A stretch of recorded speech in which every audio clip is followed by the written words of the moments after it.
O petróleo é uma matéria-prima crítica para a economia global, impactando tudo, desde os transportes ao aquecimento, passando pela produção industrial, a dependência do ouro negro está em todo o lado. E como tal, as empresas associadas a este recurso natural têm um modelo de negócio simples: encontrar e extrair recursos naturais do solo, transformá-los em algo útil e vendê-los aos seus clientes. Ora, hoje vamos falar sobre uma das empresas mais eficientes nesta área, a EOG Resources.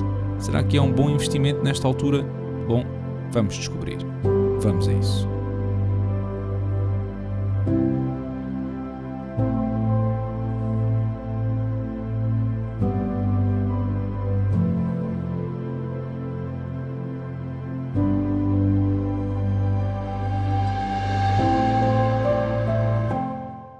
Olá e sejam bem-vindos a mais um episódio do canal Dividendos. Antes de entrar diretamente na análise da EOG, vamos primeiro perceber como é que se move esta indústria e nada melhor do que começar por perceber como é que está dividida. Essencialmente existem três segmentos: o upstream, que também é conhecido como exploração e produção, ou E&P, e aqui estão as empresas em que o negócio é simplesmente encontrar petróleo ou gás natural e extrair esses recursos do solo. A EOG é precisamente um destes casos, mas outros como a Occidental Petroleum ou a Kinder Morgan operam também neste segmento. Como seria de esperar, este tipo de empresa está altamente exposto ao preço do petróleo e gás natural nos mercados internacionais. O segmento midstream é um segmento focado no transporte dos recursos, que podem ser através dos oleodutos, gasodutos, veículos e outros meios, para ligar as zonas de exploração com o terceiro segmento. Empresas neste segmento têm menos exposição ao preço das matérias-primas porque os contratos são assinados a longo prazo por um determinado volume transportado.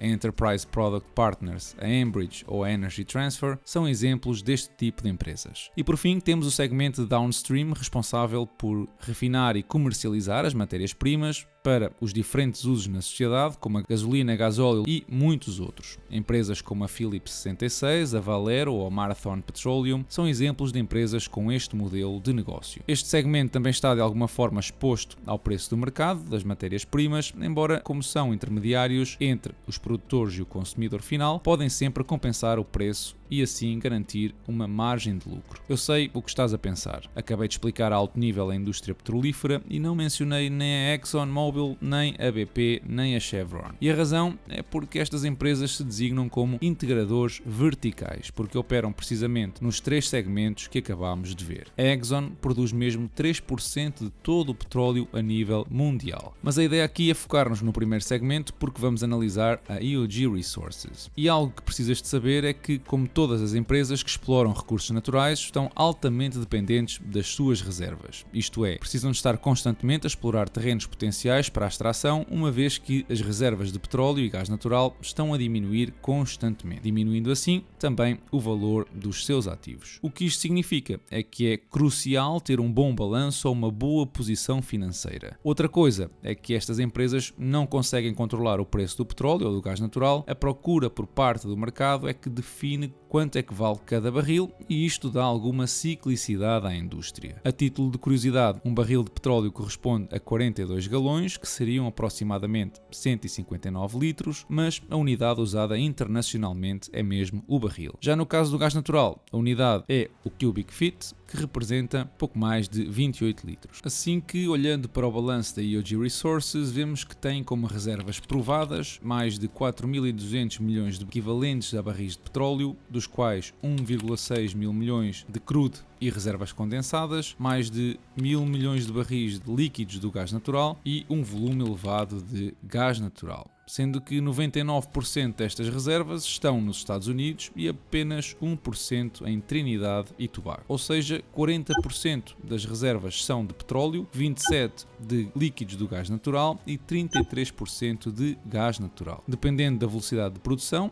as reservas vão se esgotando com maior ou menor velocidade, a menos que a empresa consiga outras localizações para poder perfurar. Olhando para 2022, a empresa produziu 460 mil barris de petróleo por dia que no ano daria 168 milhões de barris. Ora, como a reserva tem 1,6 mil milhões, a este ritmo as reservas atuais aguentam pouco mais de 9 anos. Aplicando a mesma lógica ao gás natural, 2022 consumiu 546 mil milhões de cubic feet e as reservas são de 8.500 milhões de cubic feet. E este ritmo daria para mais de 15 anos de produção. Já os líquidos do gás natural, com 72,1 barris de produção e com as reservas atuais, poderiam aguentar mais 15 anos. Esta análise é importante porque se a EOG Resources não conseguir encontrar novos sítios para extrair recursos, eventualmente o preço da ação vai naturalmente tender para zero. Felizmente, a empresa é uma das melhores na área e todos os anos adiciona novos poços. Em 2022 tinham equivalente a cerca de 8.200 poços produtivos, fruto de 522 novos para extração e 14 de exploração à procura de novos recursos. E mostrar-vos ainda que as reservas que vimos têm uma probabilidade de recuperação superior a 90%. Algumas empresas reportam, além das reservas provadas, reservas prováveis ou possíveis, algo que no caso da EOG Resources não acontece. E eu disse-vos que a empresa é altamente eficiente por um motivo. Reparem que os custos associados com a descoberta e exploração de petróleo são atualmente $5 por barril. E se adicionarmos as despesas operativas, que atualmente rondam os $22, temos um custo de operação por barril de $28. Isto permite à empresa apresentar retornos sobre o capital aplicado superior a 10% caso o preço do barril se mantenha acima dos $42. E se olharem para os últimos 10 anos, a evolução dos custos é muito positiva, passando dos $37 para os 28 atuais, fruto da vantagem tecnológica que a empresa tem face à concorrência. Desde software desenvolvido internamente a design de brocas mais eficientes, a empresa consegue controlar os custos cada vez melhor e isso é obviamente um ponto a favor. Bom, mas então já estamos prontos para olhar efetivamente para os números da empresa. Já sabem em que segmento é que opera, já sabem a quantidade de reservas que tem e os impactos da volatilidade dos preços das matérias-primas. Olhando para 2022, a EOG Resources fez mais de 25 mil milhões de receita, com a maioria proveniente da extração de petróleo, um valor que é mais do dobro do registro de 2020 e que confirma a tal volatilidade que eu mencionei anteriormente. As despesas operativas rondam os 15 mil milhões e deixaram a empresa com um lucro operativo de quase 10 mil milhões de dólares. Este valor é muito superior a 2021 e contrasta com o prejuízo de 2020. Assim que o lucro líquido em 2022 se traduziu em mais de 7,7 mil milhões de dólares. A nível de fluxo de caixa, vemos que 2022 foi incrível, com uma entrada de 11 mil milhões em fluxo de operação e um capex de 4,6 mil milhões de dólares,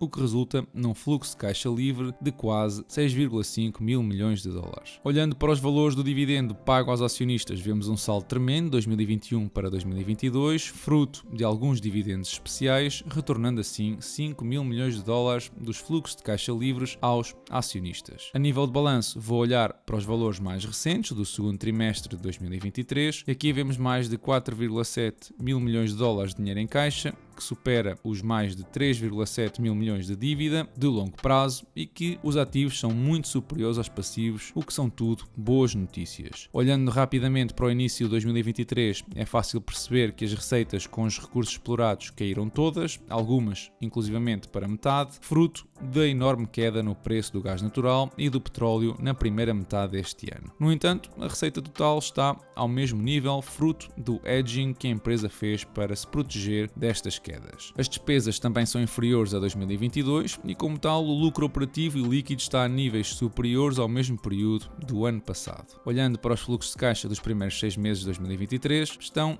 incríveis, com mais de 5,5 mil milhões de dólares só na primeira metade do ano, depois de um capex de 2,6 mil milhões de dólares. Os fluxos de caixa livres foram usados para diminuir a dívida, para pagar dividendos e recomprar algumas ações. E confesso que pensei que a empresa estivesse a reduzir os volumes de produção para, de alguma forma, compensar a queda nos preços, mas rapidamente reparei que não é bem assim. Estão a produzir mais 10 milhões de barris por dia do que fizeram no ano anterior. A EOG Resources espera assim fluxos de caixa livres de 4,6 mil milhões de dólares para um preço médio do barril de 75 dólares. Isto foi no final do segundo trimestre, mas entretanto o preço do barril saltou para mais de 90 dólares, estando agora perto dos 81 por barril, pelo que é expectável que consiga um pouco mais do que isso. Mas antes de falarmos das projeções, vamos então olhar para a última década e perceber como foram os resultados desta empresa. Reparem que a receita vem com tendência crescente desde 2015, com exceção do ano da pandemia. Se olharmos para o gráfico do preço do barril de petróleo, a tendência é exatamente igual. Assumindo que conseguem uma receita de 24 mil milhões de dólares em 2023, estamos a falar de um crescimento composto anual de quase 3%.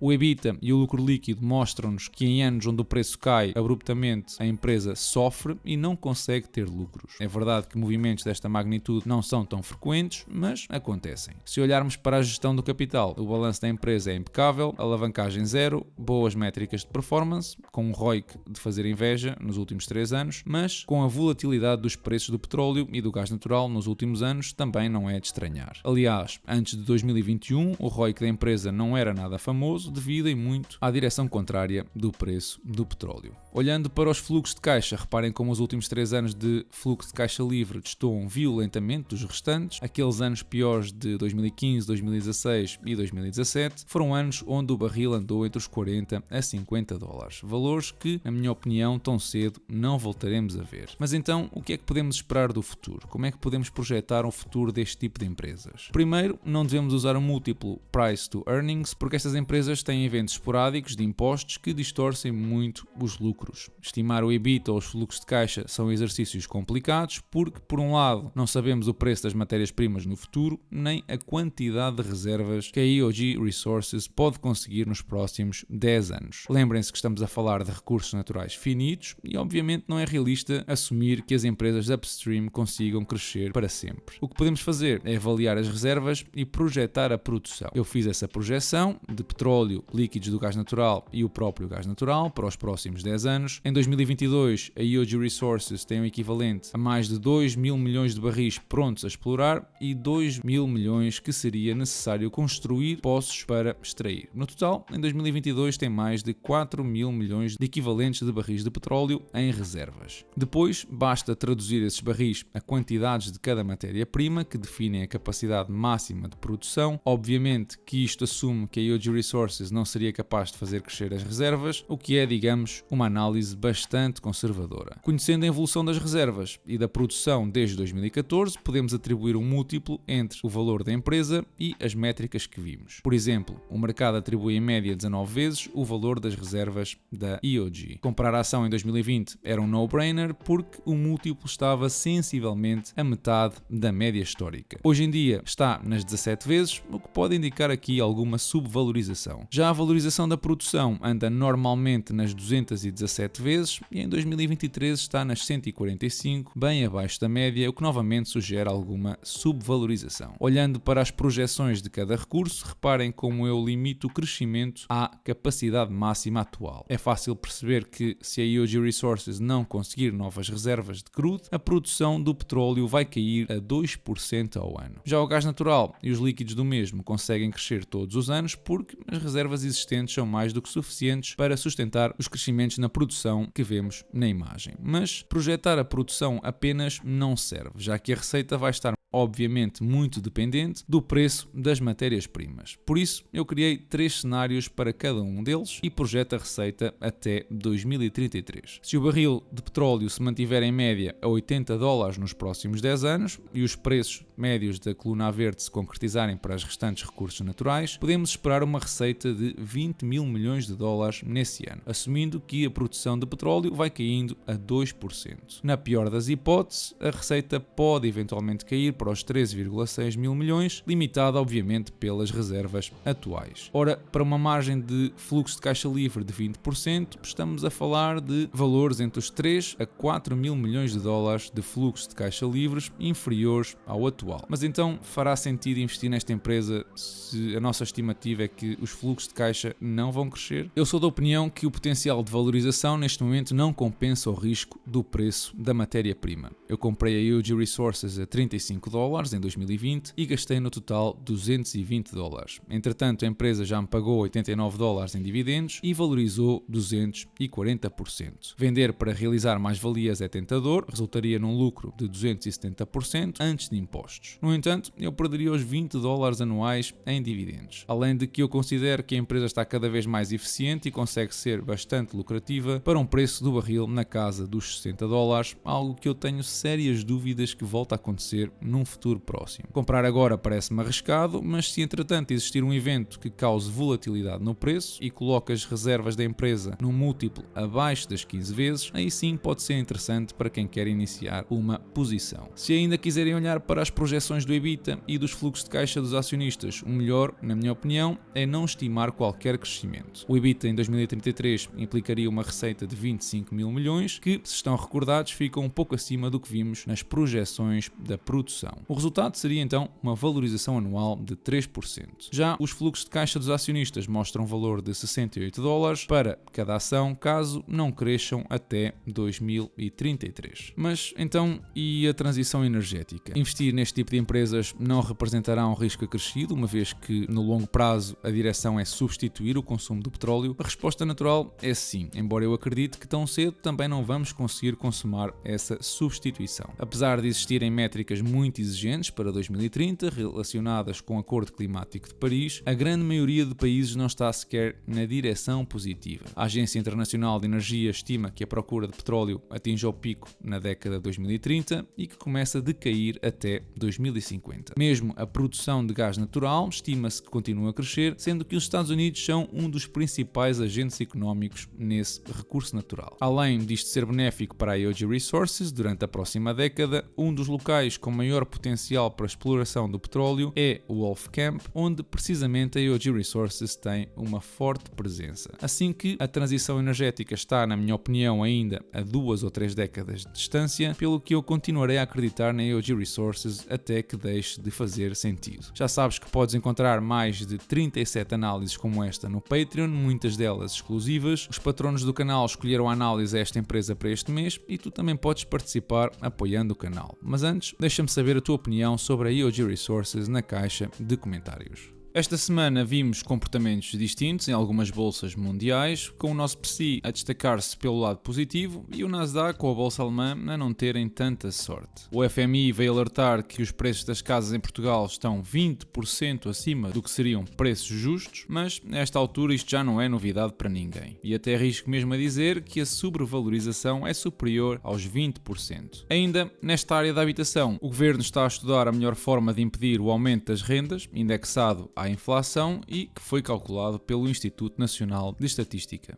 A ideia, como fizeram já este ano, é tentar limitar o aumento para dar maior margem às famílias que arrendam. Mas, como também é normal, estas decisões acabam por piorar o problema. E digo piorar porque 45% dos senhorios afirmam que, se houver novo limite, não vão renovar os contratos. Ora, isto vai colocar ainda mais pessoas na rua à procura de novas casas, exacerbando quer o problema dos preços, quer o problema das rendas. Eu continuo a dizer que este tipo de intervenções não se resolvem com limites, mas sim com incentivos fiscais. Ficámos também a conhecer o Orçamento de Estado para o próximo ano e uma das medidas é a redução ou ajuste dos escalões de IRS. Dependendo do salário anual, vamos ter um maior ou menor benefício. Por exemplo, quem ganha entre 1.800 a 2.300 euros é quem vê uma redução maior na taxa efetiva. Isto obviamente que só vai importar no acerto de IRS do próximo ano, mas é uma medida, digamos, transversal à população. Ainda assim, para quem investe, as medidas foram inexistentes. Não se confirmou nem a redução de impostos autónomos sobre as mais-valias, nem a isenção de tributação para um intervalo pré-definido, como acontece com as contas ISA no Reino Unido ou Roth nos Estados Unidos. No que respeita ao portfólio, vimos uma subida de dividendo da Lockheed Martin em 5%, vimos o portfólio fechar perto dos 26% de valorização e render $20 em dividendos neste mês de outubro. Esta semana eu decidi aproveitar uma oportunidade do mercado e abrir uma posição na Louis Vuitton. Os motivos já são conhecidos no episódio 111, que aliás eu recomendo que assistas, mas o mercado desde julho que tem castigado a empresa ao passar dos quase 900 euros para 600 460 por ação, uma queda de mais de 25%. Isto porque existe um desacelerar do crescimento, explícito no terceiro trimestre deste ano, mas que ainda resultam em crescimentos de 15% e superiores. Mesmo nos segmentos que trazem mais receita para a empresa, como são a moda e o retalho seletivo, os crescimentos continuam muito positivos para os primeiros 9 meses deste ano. Assim que, na minha opinião, a empresa continua no bom caminho e dentro dos cenários que mencionei no episódio 111. E é tudo por hoje. Deixa-me saber a tua opinião sobre a EOG Resources e sobre o episódio na caixa de comentários. Apoia o canal no Patreon, ajudando assim a que todas as semanas suba novos episódios e entrando para uma comunidade no Discord com 80 pessoas, onde discutimos e partilhamos ideias todos os dias. E o mais importante, deixar um like e partilhar com os teus amigos para que esta informação chegue a mais pessoas e assim aumente gradualmente a literacia financeira no nosso país. Obrigado por assistir e eu desejo-vos uma excelente semana e bons investimentos. Não houve um ministro das Finanças que mandasse fazer estas contas. A nossa economia cresceu nos últimos 20 anos a uma taxa anual média de 1,8. A nossa despesa corrente primária, quer dizer, sem juros e sem investimentos, cresceu 4,2. A Ana imagine que em sua casa o seu ordenado aumenta por ano 1,8 e que a sua despesa aumenta 4,2. É preciso ser um sábio para ver isto. É preciso ser uma pessoa de grande qualidade. Não.